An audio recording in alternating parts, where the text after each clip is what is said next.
Hi, my name is Anne McFadden. I am a tutor with community education for the DDLETB, and I'm making a short video today to show you how to make an applique hair. Materials we'll need today are some backing fabric. It can be velvet, it can be curtain fabric, or it can be linen. We're also going to we're repurposing a skirt. We're going to cut it up, and we're also using tweed remnants from making jackets and men's clothing and stuff like that. We need, the product is a double-sided interfacing. We have a pattern, paper scissors, dressmaking scissors, sewing machine, and the iron. What you're going to do is cut out your pattern. You're going to put it onto the double-sided interfacing. You're going to trace all the way around it, take it off, cut out the pattern into pieces like this, trace them onto it, so you have all individual pieces here, and then you're going to cut all of these. Once you have your interfacing cut out of your pattern, there's the front of the hair and the other bit here, you take the pattern away.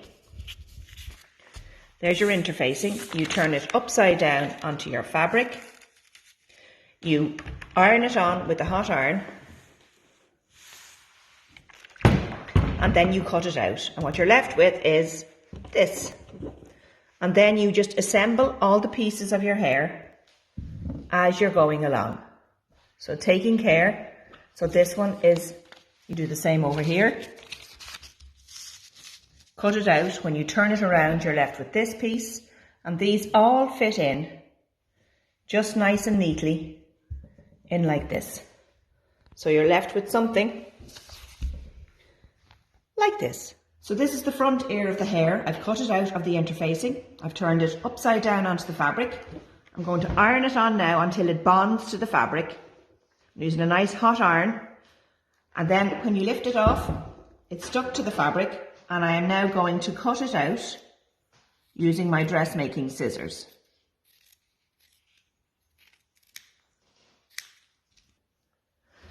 So this is the ear, and if you look at the back, you can take the backing paper off now, and it's also sticky this side.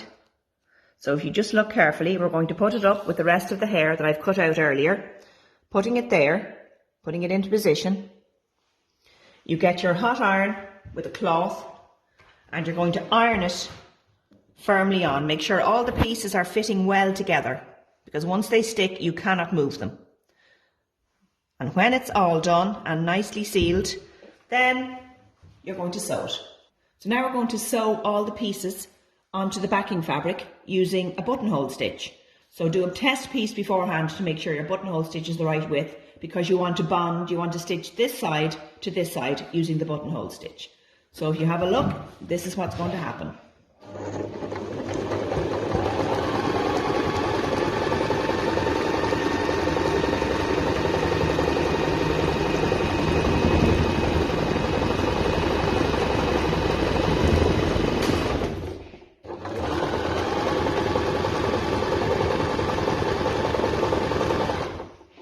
So when you have all the pieces done, this is what you're left with. You've overlocked, or buttonhole stitch I call it, all the way around. You've done the eye, the little nose, you've sealed it so that there's no part of it fraying. And then you can add a touch of detail by putting in a little eye in a different colour. You can put in some whiskers with some straight stitch, and you can put in a tiny bit of a flower with some other stitching. I hope you can see how easy it is. A little bit of practice to make something like this using applique, the technique called applique, but also using repurposed clothing and recycled scraps of fabric.